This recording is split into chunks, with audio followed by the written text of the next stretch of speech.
Welcome back to another episode of Podcast on the Brink. Took a little break for the holidays, and also Indiana took a break, 13 days off between games, and the Hoosiers have come back and lost their first two Big Ten games in the new year. One at Iowa, and then obviously on Sunday falling at home to Northwestern. To help us make sense of what's going on with this Indiana team right now, Ryan Corazza, co-founder of Inside the Hall, is here. Ryan, good to have you back on the show. I wish it were better circumstances with this team to discuss right now. Glad to be here, but yeah, it was a rough week for the Hoosiers. So offensively, this team's doing a lot of things pretty well when you kind of look at the numbers. They're fifth, I think, right now in the Big Ten in offense. Not really what you expected out of this team coming into the season, to be scoring in the 80s regularly in Big Ten games. They did it the last two. Defense right now, though, a major issue for this Indiana team. Ryan, it's kind of a loaded question, but what's wrong with the Indiana defense right now? Is it as simple as Xavier Johnson and Race Thompson around? Obviously, Thompson's just been out one game, or basically 1.5 games, but Johnson's been out now for a bit. Overall, though, you look at Indiana defensively, just kind of a shell of what they were a season ago, and I think that's really been an issue here. Not just recently, but even going back to that Xavier win that they got on the road, they won by a couple points, but they didn't play particularly well defensively that game. Really, I think the only game you can look at this year against an elite high major team that they've played well defensively, North Carolina. Other than that, there's really been a lot of struggles for this team defensively. Well,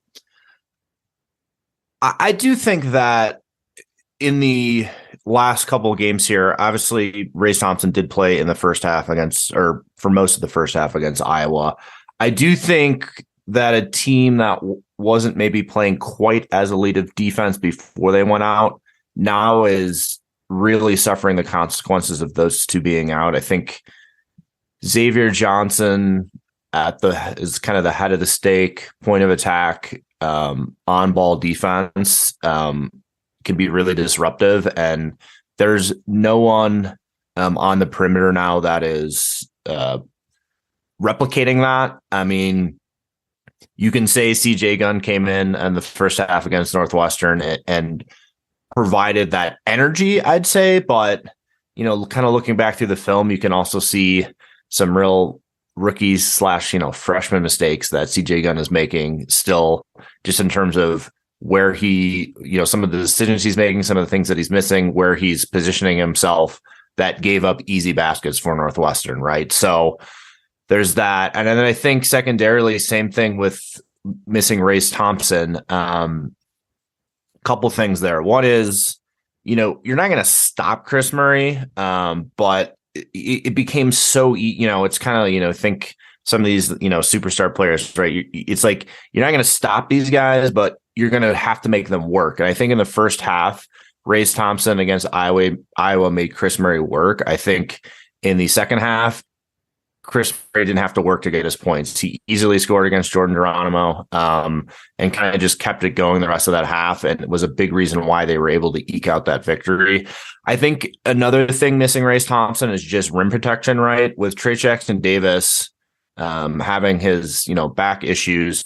I don't think he doesn't have the lift right. And so you'd think maybe there'd be a Geronimo, but he's really struggled. So I think Indiana's rim protection has really suffered without him too, right? So it's kind of that the front of the line and the back of the line of the defense there's been a little bit of evaporation there. And for a defense that was already struggling a little bit or not quite as good as last year, it's really, I wouldn't say bottomed out, but it has caused it to take a step back.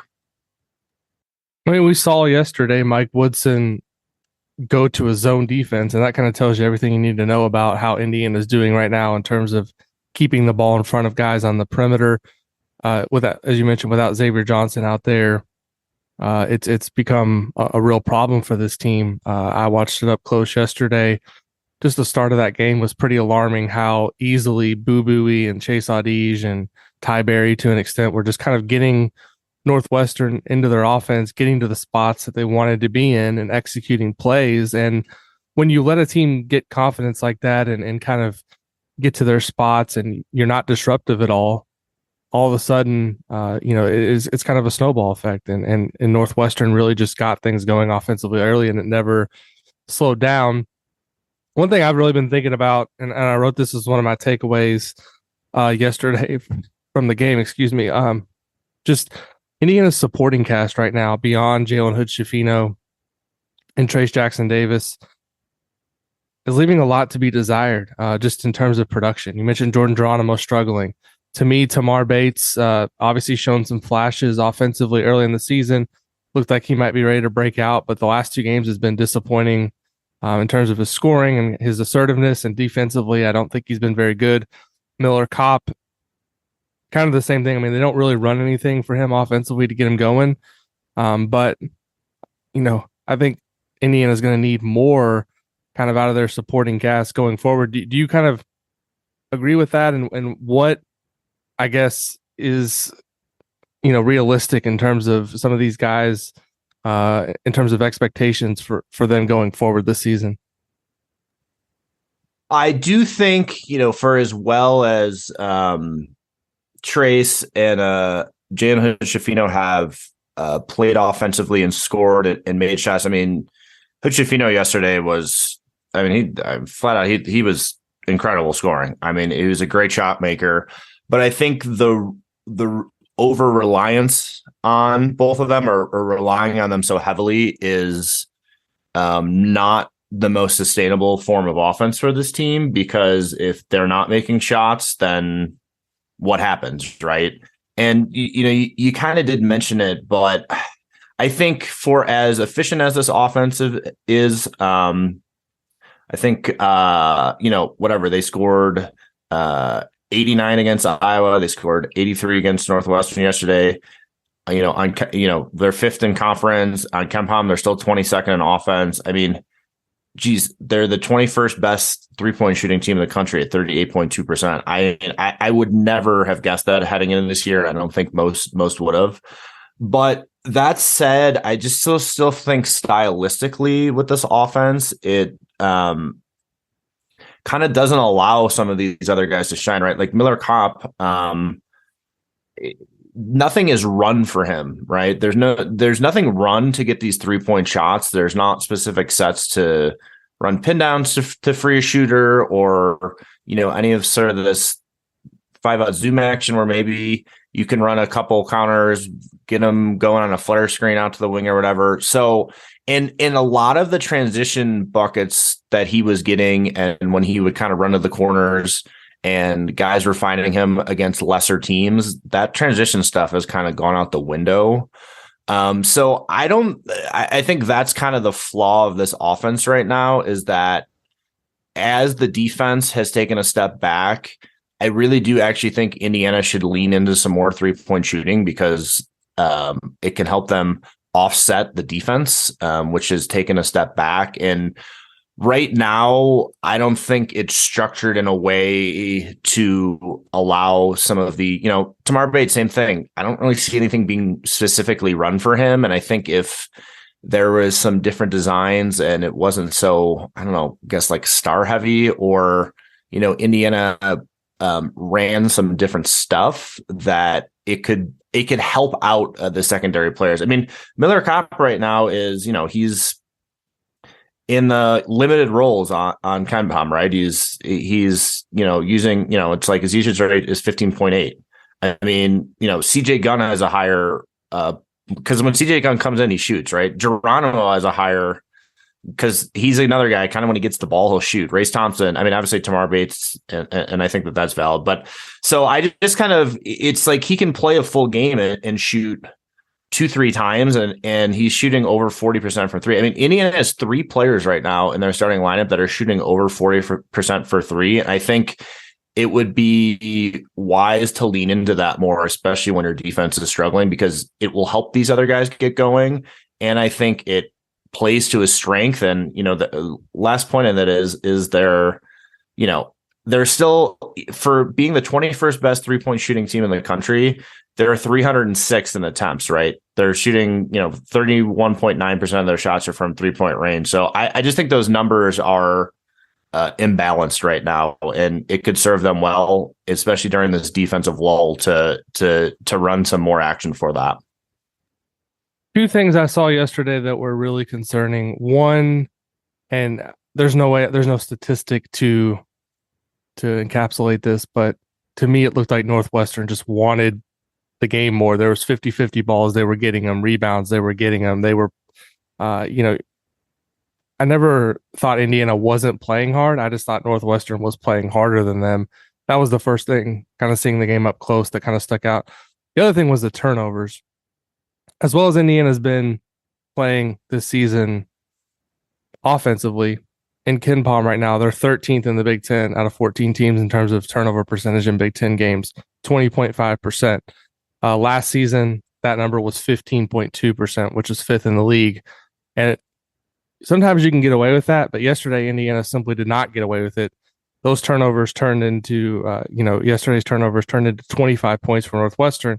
And that really, when you look at the stat sheet, is the first thing that stands out and makes you say, this is a major reason that Indiana didn't win the game. Is that just kind of I guess I don't know how you fix that going forward. I mean, Trace Jackson Davis in the post game was a little bit like, I got to be a better leader and talk to these guys kind of about just how they have to play and approaching the game. But I think also part of it is just some of these guys that are being thrust into more prominent roles. Jordan Geronimo, Jalen Hood-Schifino obviously scored well, but had 6 turnovers. Tamar Bates, Malik Renew. These aren't guys that have necessarily been there before in terms of the Big Ten and these types of games and realizing kind of what it's going to take to win. Is this just something that Indiana's going to have to play through and get guys more experience, or is there something that they can change to kind of change these two things? Because I think they kind of go hand in hand. I mean, they were some of these passes and just some of these nonchalant plays that they were making. To me, that's a little bit mental and in terms of just being prepared and having an edge when you go out there to not throw the ball away and make kind of soft plays that really can hurt you. The small details, I think, really killed Indiana yesterday. Yeah, I think it's kind of twofold. First, kind of foundationally, I think it does show kind of, I don't know, I guess how thin Indiana was heading into the season and sort of how small their margin for error was, right? I think their preseason expectations were kind of built upon having some super seniors and some older talent and this returning talent. But once you go the layer below that, even though I feel like this happens every season and maybe even happened more so this season when there was that bench lineup that was scoring a lot and everyone's like, oh, look at Indiana's bench. Wow, they're so deep. But once you start getting into the meat of the Big Ten season, I feel like that always evaporates. And so, yes, you are seeing that in some of those names you mentioned. It's freshmen getting more playing time. And against a Northwestern team that's very good, has a very high steal percentage, it's like they jumped on what Indiana runs at the beginning of the game for a steal and brought it down and I think scored. And I think all of sort of, some of the tighter dribble handoffs that Indiana was doing, Northwestern jumped on those. I think one way you work out of some of that stuff is it's just going to happen for some of these players. And again, I guess going back to the defense taking a step back, when you lose Xavier Johnson and Race Thompson, although, Xavier Johnson can be turnover prone too, but again, it just players with less experience are going to turn the ball over more. But one thing they could have done, right, is like countered that aggressiveness where on a dribble handoff, maybe instead of taking it, you turn around and do like more of a backdoor cut, right? They didn't. And that's kind of the thing too, is it does kind of always feel like to me that Indiana they're not always like the aggressor or putting themselves in the advantages or countering well. It's kind of like running what they do to death. And I think that has hurt them at times as well. I do believe that when I started this point, I was like, this is a twofold. I have two things here, and I said it was foundational. The second point has evaporated from my brain, so we can continue. Well, I mean, one thing that I kind of noticed yesterday, and go back to the North Carolina game where Indiana's defense was smothering. They were picking up the ball basically when it came over half court.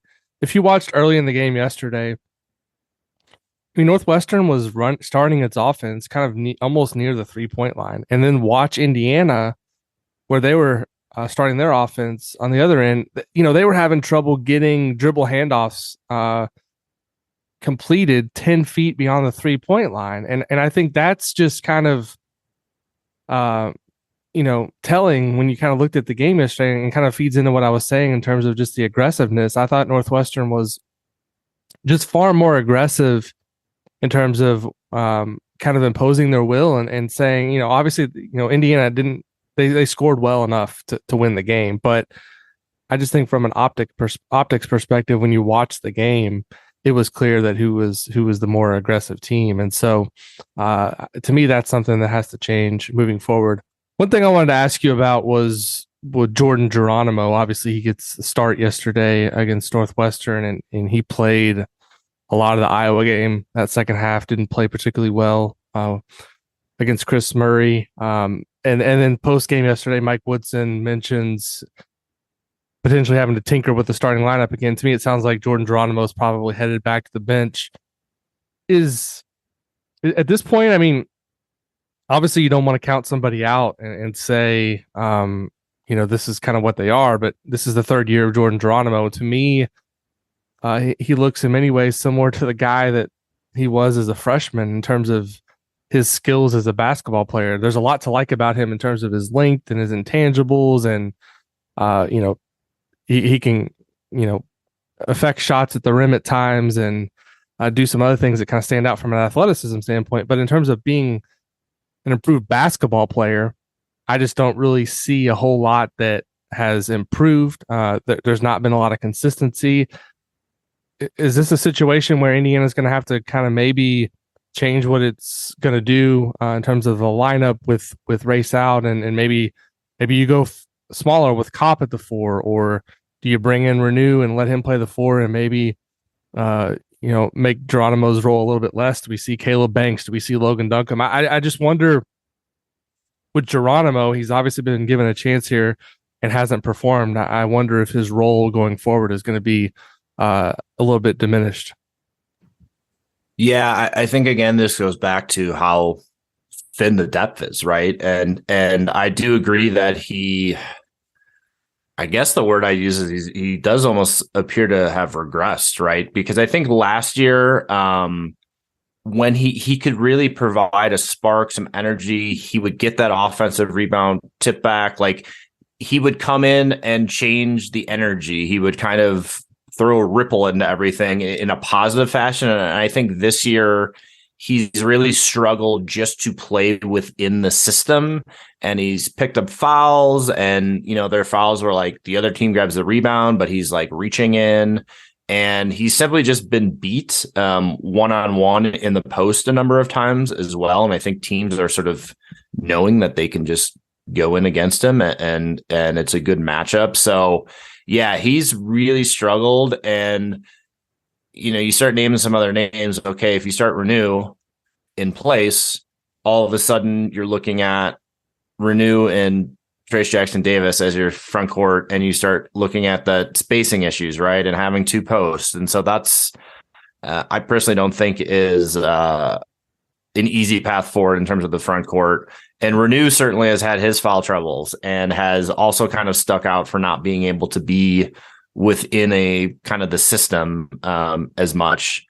And then, I feel like Logan Duncombe has provided some good minutes. I think he's played within himself, but it's pretty clear that Mike Woodson doesn't trust him, because he's gotten no run in these games at all and seems like a complete afterthought. So without Race Thompson, I think the options, what you would say traditionally as their depth, are little dicey defensively and just maybe overall at this point. And that's why I think that, that Miller Kopp or going smaller sounds more intriguing or interesting, especially since in that Kennesaw State game, I think that 5-out small ball style was really interesting and worked well. But obviously, they might not think against these Big Ten teams that having Miller Kopp having to defend and kind of play the four, maybe they're not feeling as confident about that as a fan looking at the fun nature of playing more small is on the offensive end, right? Yeah. So were we just all fooled, I guess, by the depth on paper going into the season? Because I'm not sure that I completely bought into this idea that Indiana has two starting lineups. A lot of that stuff's hyperbole. But you look at this team right now, you got two scholarship players out in Johnson and Thompson. And then you have three, I believe, yesterday who didn't get on the court at all. Correct me if I'm wrong. Anthony Leal, Logan Duncombe, Caleb Banks. So you basically have 8 players right now that are playable. Is that were we just kind of all fooled by the depth on paper? And does this give you any concern just in terms of Indiana's ability to develop players? I just don't. I just worry if this stretch of play here. We don't know how long Johnson and Thompson are going to be out. Trace Jackson Davis played 40 minutes against Northwestern. He played 38 against Iowa. He's like grimacing off the court coming off at halftime against Iowa.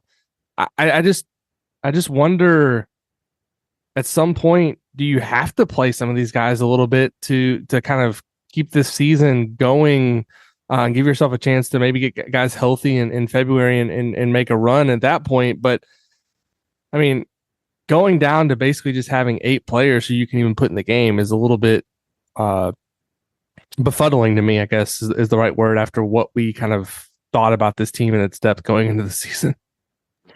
Yeah, it almost feels like in some ways they're just like trying to hold on until X and Race Thompson get back. And I don't know. It's hard to say. I certainly think in terms of the depth that, look, against these non-conference teams early in the season, it's very easy to be fooled by 5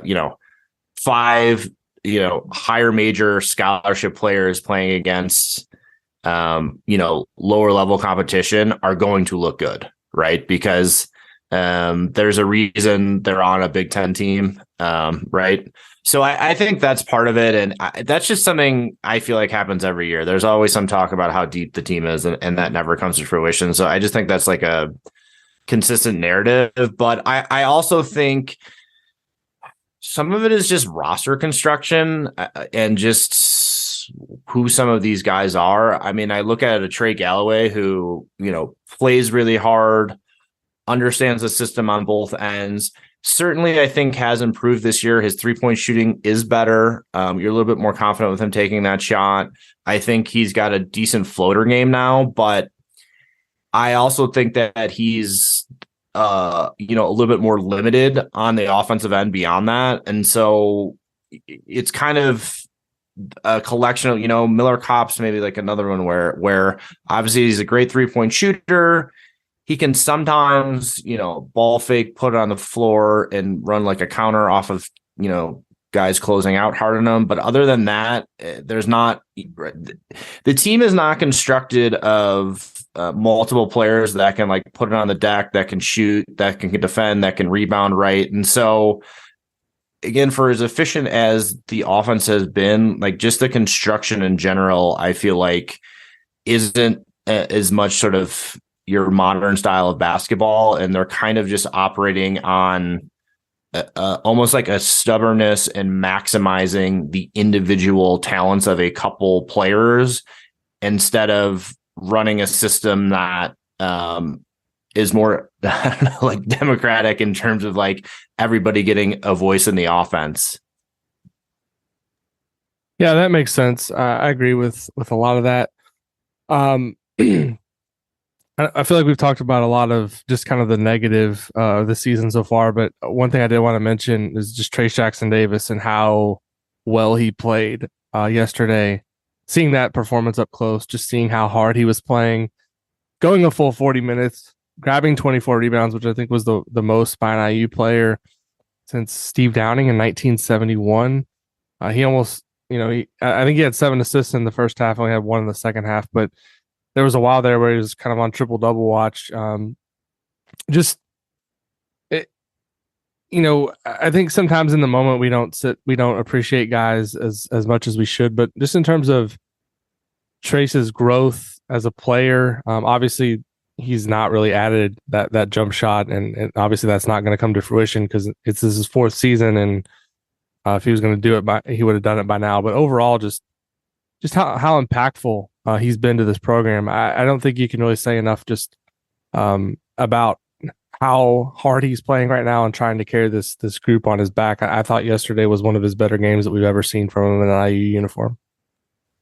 Yeah, it was a really, special performance, I think, definitely. And you are right. There are things that, his jump shot, he never really added, but I think, to me, he almost feels like sometimes his tenure at IU has been just who has been around him and sort of the luck that he's had. You almost kind of feel bad for him, especially with a performance like yesterday where he is playing with a bad back, plays all 40 minutes, almost gets a triple-double, clearly brought like the intensity and energy that some of his teammates failed to, and kind of just coming up short. I mean, I even think the performance at Iowa was more impressive than yesterday, right? Because he was clearly those videos of him at halftime, he looked like he was going to keel over. He could barely walk, and he plays the entire second half.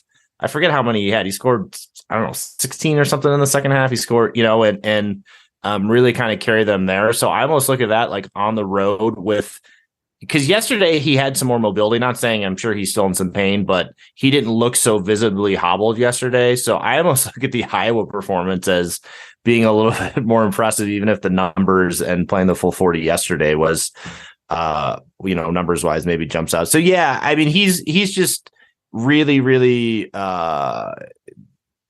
based on how he's feeling and how he's performing, it is really, really pretty tremendous. And again, you kind of feel for him just based on coming up 2 points short on the road, coming up 1 point short, and just not having some extra help or somebody else getting going, or the team collectively playing harder and, kind of more intense and things of that nature during these last like 3 halves. So Indiana's 10-5 overall right now, 1-3 in the Big Ten. I kind of feel like the season's at a bit of a crossroads right now because you can't just try to make it limp through the month and wait for guys to come back. You actually have to win some games here coming up. Indiana hasn't really beaten anybody of consequence since the North Carolina game, which is well over a month ago now. Obviously, they beat Nebraska at home for their only Big Ten win so far, but they've got to figure out a way to get some wins here in the next couple of weeks. And like I said, we don't know exactly when Xavier Johnson or Race Thompson are coming back. I mean, looking at those guys up close yesterday, I mean, X was there in a boot, but he was, in warm-ups, throwing guys passes and helping guys get warmed up. Race Thompson had on pants, long pants, so you couldn't tell if he had a brace on or anything underneath, but it seemed like he was walking somewhat normally. He didn't look like a guy that was out for the rest of the season. But with only 10 wins right now, and we're in the second week of January, Indiana's got to figure out a way to get some wins. What I guess what needs to change here in these next couple of weeks to turn things around? Is it just figuring things out defensively, putting up a little bit more of a fight there? And I mean, how realistic do you think it is that Indiana can, maybe steal a couple road games coming up? They've got at Penn State, I think, and at Illinois, and then obviously I think the other 2 games coming up at home are Wisconsin, Michigan State. You don't look at any of these games and say Indiana can't win, but they're going to have to be a lot better defensively than what we've seen recently in order to kind of start a turnaround here. Yeah, I think it starts there with defense and trying to figure things out there a bit more. But it's also one of those situations, right, where, again, we've been doing this for so long that a Big Ten season can kind of present a couple crossroad moments, right? And there's a lot of games left. And if you think about this team last year, right, they certainly, I think there's a 5-game losing streak in February. I mean, and then they lost to Rutgers and Purdue at the end of the season. So I think looking here, they lost 7 of 9 to end the season last year, right? And it did not look like they were going to make the tournament. And then all of a sudden they did, because they kind of figured out that pick and roll game between X and TJD.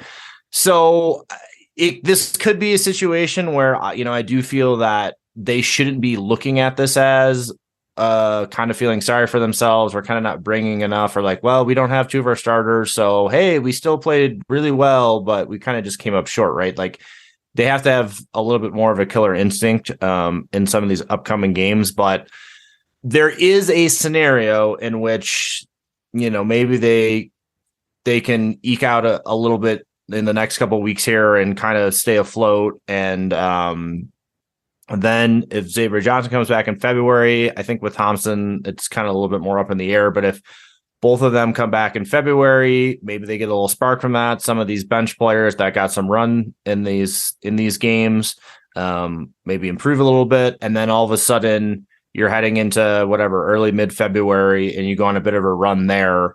And that sort of counterbalances what's happening now. And, they make it in. So it's never over till it's over, is kind of how I always look at these seasons. They could always, they don't play well and they're kind of on the fence, they can go and win the Big Ten tournament. That's always a possibility right now. I know Indiana has not fared well in that tournament historically, but it's always a possibility. So I think the sky is falling.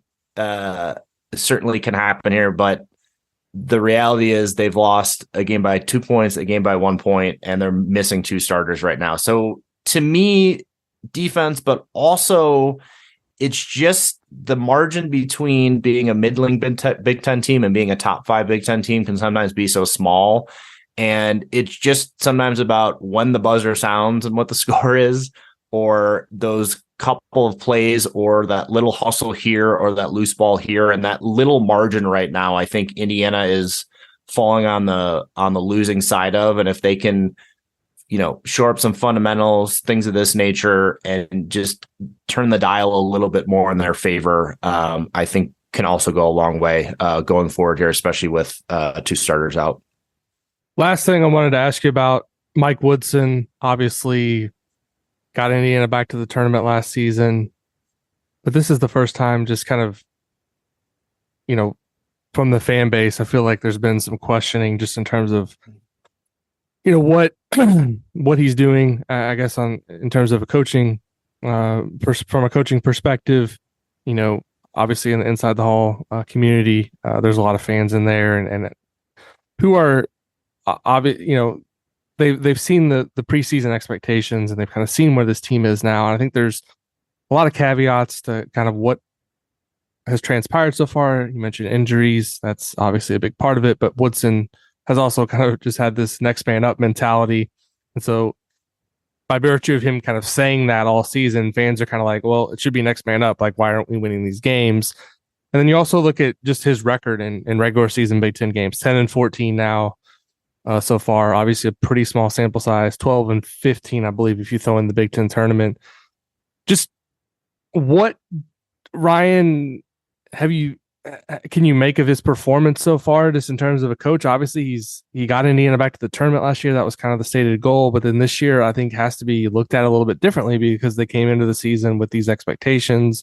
They've been ranked all season so far. That's probably going to change Monday when the AP top 25 poll comes out. And let's face it, when you're the coach in Indiana, we saw this with Tom Crean, and you and I have been doing this now since 2007. I mean, we saw it with Sampson at the beginning when we started Inside the Hall. People, obviously, his issue wasn't a coaching one or a recruiting one. It was just kind of how he was running his program. But then we saw it with Crean for a long time, people questioning things. We saw it with Archie. And then when you don't win at the rate that people expect, you're going to see it now with Mike Woodson. Are you, obviously we're barely into season 2. There's a lot to play out here. This season still has a long way to go, but Just how would you, I guess, rate Mike Woodson's performance so far this season? Do you think it's kind of an incomplete at this point based on the injuries and just kind of the circumstances of the season so far? Or do you think there's things that you kind of look at and scratch your head, like a lot of fans that I feel like are doing right now, and say, like, why aren't we doing this better? Why is the team not defending at the rate that it was a season ago? Why is this offense still kind of this too big setup when all we heard when he was hired was this NBA style offense where they're going to be 4 out 1 in? I think those are just kind of the things that, when you're winning, you don't talk about these things. But Indiana obviously has lost its last couple games, and if they'd won those games, we're not having these conversations. But this is the reality of being the coach in Indiana. You're paid $3-4 million a year, and you're going to be scrutinized. That's just the bottom line of the job. Yeah, no doubt. And I do think more so than any other time in his tenure so far, like the pitchforks are out a little bit in the fan base and kind of questioning some of the decisions and such. And overall, I think there is I don't know, from where I sit, and I think the Assembly Call guys on the post-game show talked about this as well, and I do think there's some validity to it, is just sort of seems to be a little bit of a stubbornness in sort of his what they're doing, and when that's not working, I feel like the adjustments come too late. I think that you just see something failing and there isn't a quick timeout to change things. It's sort of things run their course very long that aren't working or putting Indiana at a disadvantage. And so I think, offensively, I would say that you already talked about the 4 out 1 in, and I think some people now are like, oh, he's just running all this NBA stuff right now, and you can't be doing that. I don't think this is an NBA offense. NBA offense spreads this floor and shoots a ton of 3-pointers. Indiana doesn't do that. I think that's modern NBA basketball. This guy was coaching in the NBA in 2021. He was an assistant on the Knicks in 2021. He coached in the league for a long time. Like, when he came in, he said the 3 ball changed the game. So to me, I just think that putting the ball in the post and giving Trayce Jackson-Davis the ball there and getting double teamed and having to work out of a double team to try and find open shooters immediately puts your team in a disadvantage. If Trayce Jackson-Davis was at the top of the key, setting screens, guys were spread, I just think that makes things easier. And to me, the offense is it's too hard. And it doesn't involve enough guys to just give them some freedom, some more flexibility, some more breathing room, some more just starting with the advantage always. And I don't think that. So that is a bit puzzling, but I also think he seems to say, I brought Trayce back and he's our best player and this is what he does best. So ipso facto, like, this is how things are going to get run. And when I think about last year, every game down the stretch, like on the road, dump it into Trayce Jackson-Davis, they bring the double, the guys would miss the shots, right? And his constant refrain, I wish we had a magic pill. I wish I could get them over the hump. And to me, I just think that style at the end of the game, and it happened against Iowa, where against a 1-3-1 zone, they were just trying to feed the post instead of like do the easy thing and hit the middle. It just is always, again, these margin things where if you're playing against a team that is spacing the floor and has a number of different options, and then when you come down, you're kind of running one thing over and over. I think it is borne out in his 50 games that, whatever his sample size is now, that this style in winning time doesn't win. And there's been enough losses that have kind of shown that, and there hasn't been really much movement off that. And that would kind of, to me, would be my kind of biggest critique is that, and kind of not having more movement, and because that's, I think, can suit any team more if there's more movement, right? So I don't know. I'm kind of going around in a number of places here, but I understand some of the criticism and just the slow to kind of make adjustments. And right now I think he is, whatever that is, the Q score rating, I think among Indiana fans right now, it's probably the lowest it's been, just kind of based on where things sit right now. But there's always a chance it could turn around in a week. So we'll see. Well, Ryan, thanks for hopping on the pod this week. Really appreciate getting your insight. Ryan does a great job with the Minute After and Film Session on Inside the Hall. Obviously, took a bit of a break for the holidays for the show. Hoping to get back to a more regular schedule here with Podcast on the Brink. As always, we appreciate everybody listening, showing support for the show. If you have time, just take a couple seconds and leave us a rating or a review on Apple Podcasts. Leave us a rating on Spotify if you listen there. And we'll be back soon with another episode of Podcast on the Brink.